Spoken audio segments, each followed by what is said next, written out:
Hello again, Mr. Biel back with you again. Gonna do our second lesson on stress. This time we're gonna talk about recognizing stress. So last time we talked about what is stress. Some people maybe have not even heard of the word, and hopefully you were able to talk with some of your family members about what stress is, and then you were able to understand it from the story. Now we're gonna talk about how do we recognize stress, meaning how do we see it in our bodies, and how do we know what causes us to have stress. So cause means if I drop an egg, it falls and hits the ground. So what is the thing that makes you feel stress? Okay, so we're going to go back into our book for the second story. In Every Time I Blow My Mind, I Lose My Head. Quite the story. The second story is recognizing our stress. So here we go. How do we recognize stress? Often we don't even know when we are feeling stress. Sometimes we get so used to feeling stress that we think that feeling bad is normal. But once you know about stress, there are a lot of ways to tell if you or someone you know is stressed out. There are 3 important things you can tell that help you tell that you have stress. All right, you ready for them? Number 1, your feelings.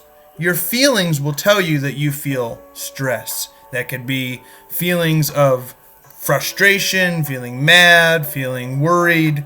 Those things help you know that you have stress, your feelings.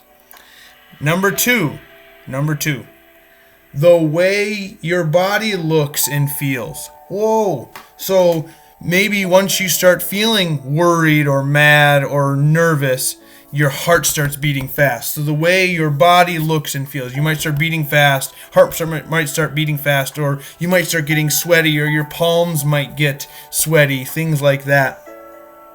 And number 3 is your behavior. Sometimes when people are stressed, they yell things, they hit, they maybe crumple up their paper. So maybe you're taking a test, and the fact that you're taking a test makes you nervous, and your nervousness makes you worried, and your worried then makes your heart beat fast and makes you get upset, and you crumple up your math test and throw it away. Yeah, that's a behavior that's not a great choice or a great behavior. And that can happen because of stress. So, everyone has many different feelings. Some feelings make us feel good, some feelings make us feel bad. The feelings that make us feel bad can be caused by stress. When people feel stressed, they can be afraid, irritated, angry, tired, sad, or other feelings. For example, if you keep striking out every time you go up to bat at the baseball game, you may feel embarrassed that people saw you make a mistake and not do a very good job. You may feel guilty because you feel like you didn't win for your team and you let your team down. See this little boy? It looks like he struck out. Now he's feeling maybe embarrassed, and that embarrassment of people watching him make a mistake makes him feel stressed and worried, and he ends up making more mistakes. Oh man, stress isn't very good, is it? Not being good enough at something is stress that we all know. After all, nobody is perfect. Our bad feelings tell us that we are all under stress. Over here. If you can put a name to your feelings, then you can probably figure out why you feel that way, and you can change those feelings. Changing negative feelings to positive feelings is one way to deal with stress. These are some examples of the feelings and examples of those feelings that tell you are stressed. Are you ready? One feeling is guilty. Mike knows he should have not stolen the candy bar. Oh no, he stole that candy bar. He knows he shouldn't do it, so he feels guilty. Now he feels the stress of feeling guilty. Okay? Pressured. Here's Amanda. Amanda does not have enough time to do her homework. she's looking at the clock and she doesn't think, oh no, she doesn't think she'll get it done. Oh no, I won't get this done. And she feels pressure. That feeling of pressure, that feeling that you're not going to get your work done, makes you feel stress. Here's this boy. His name is Bob. He feels hurried to get on the bus. Look at him running, trying to get on the bus.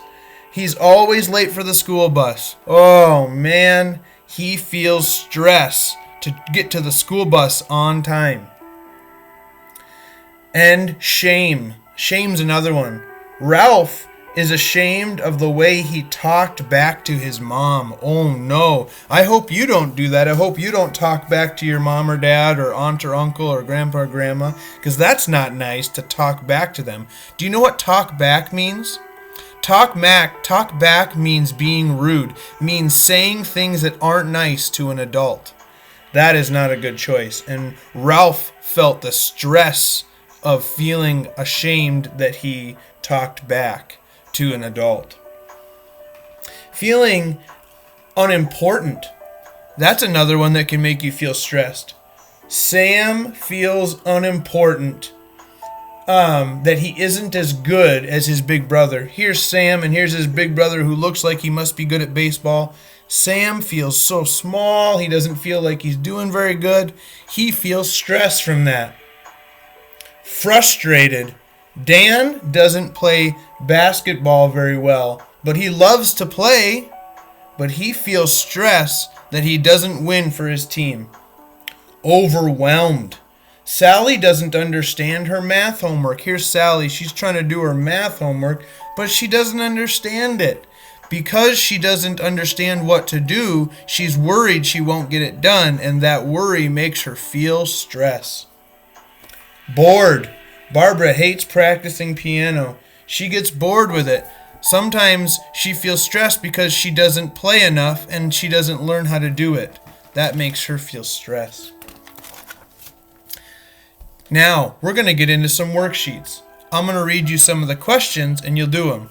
Again, below in the video and the description, I'm going to make a copy of all of the assignments, and you can click the link and get all three. There's going to be 3 worksheets to print and do. Okay? Here's the first one. Can you think of some things that these kids could do to change their negative feelings into a positive one? And write them down. So let's think of someone like, maybe we'll go back here, and let's think of one of the people. Maybe we could think of, let's think of Sally. She can't do her math homework, right? She's feeling overwhelmed. So we could pick some things that she could do to get her homework done so she doesn't feel stressed. And then you do that for 2 other people. Down here it says, do you have any feelings right now that are telling you that you are stressed? What are they? And what can you do about them? It'd be also good to pause the video and discuss some of these.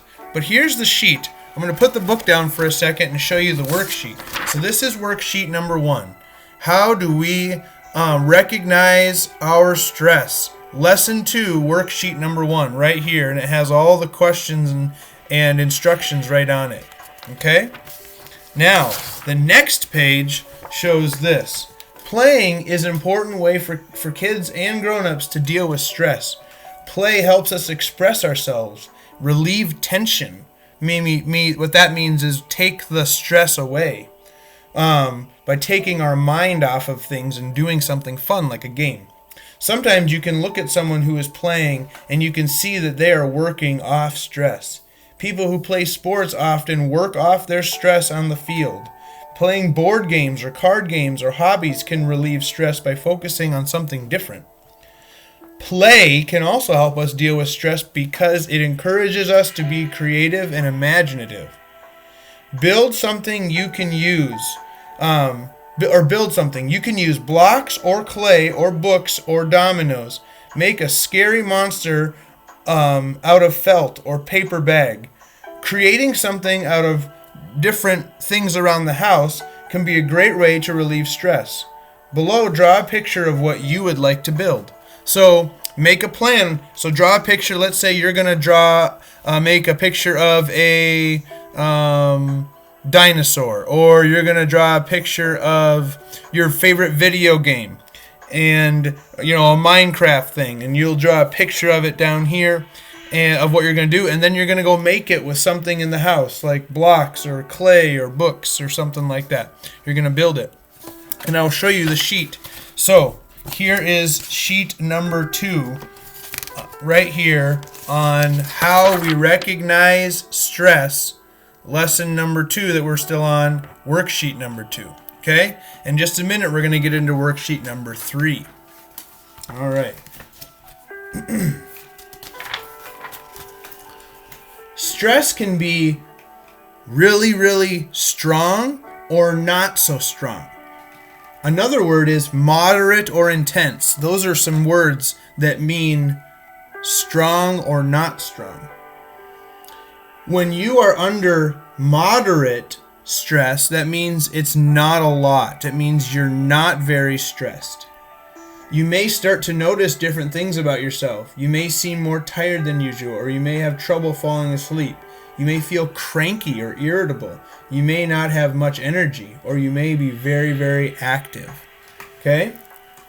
When you are under a lot of stress, that means strong stress, your body lets you know it can hurt or give you headaches or stomach aches. It makes your heart beat very fast, so it feels like your chest is pounding, or make you breathe very fast so you can't catch your breath. Draw a picture of yourself under stress. Ooh, maybe you'll draw a picture of yourself maybe with sweat droplets coming down, or maybe you'll draw a picture of what face you have when you're stressed. Here's the worksheet. How do we recognize stress? Lesson 2, worksheet number 3. So those 3 worksheets are what you're going to print down low in the description, and you'll have all 3 right there. You print them and complete them, okay? Let's finish the story here. When they were asked what made them feel like they were under a lot of stress, this is what some kids said. When I had to go to the hospital and have an operation, that made me feel stressed. That would be scary. I remember when I was a little boy, I got hit by a car. Oh, it was so scary. And I had to have an operation on my leg to fix my leg. That's scary. When another student says, when my uncle died and I went to his funeral, that made me feel stressed. Another one was when my teacher made me stand up in front of the class and tell them a story that happened over the weekend. Telling stories and sharing can sometimes feel stress. Can you think of some times when you feel stress? What kind of things make you feel stressed? Go ahead and pause the video now and maybe discuss with an adult or brother or sister or someone who's with you. Okay, I hope you paused the video. Our behavior, the things we do, tell us that we are under stress. For example, sometimes when kids are under stress, they do things that they might not normally do. Sometimes they watch more TV than normal. Sometimes they don't play with their friends. And sometimes they can't concentrate on their homework. Oh man, that's not good. Most of the time, it's hard for kids to see that they are stressed. And sometimes it's hard to tell that they are acting differently. But other people notice. Friends or family can tell when we're not doing very good. Here are some things that grown-ups have noticed about kids who are under stress. Danny was very quiet in class when normally he's very talkative. Chantel didn't pay attention in class when her mom talked to her. Or didn't pay attention when her mom talked to her at home. Jose didn't want to see any of his friends. That's a clue too. If you don't want to see your friends, you might be feeling sad or stressed. Karen didn't seem to want to talk to her parents about anything. Those are examples of feeling stressed. Okay, now I hope you, after the video, can pause or can finish the video and then go down and click the description below and get the worksheets, print them, and complete them. All right, last time we learned about what stress is. This lesson was about learning how to recognize when we feel stressed. Okay, I hope you can recognize it in you and learn something from this. Have a great day, and we'll be back with another lesson from this book, our lesson number 3, coming up.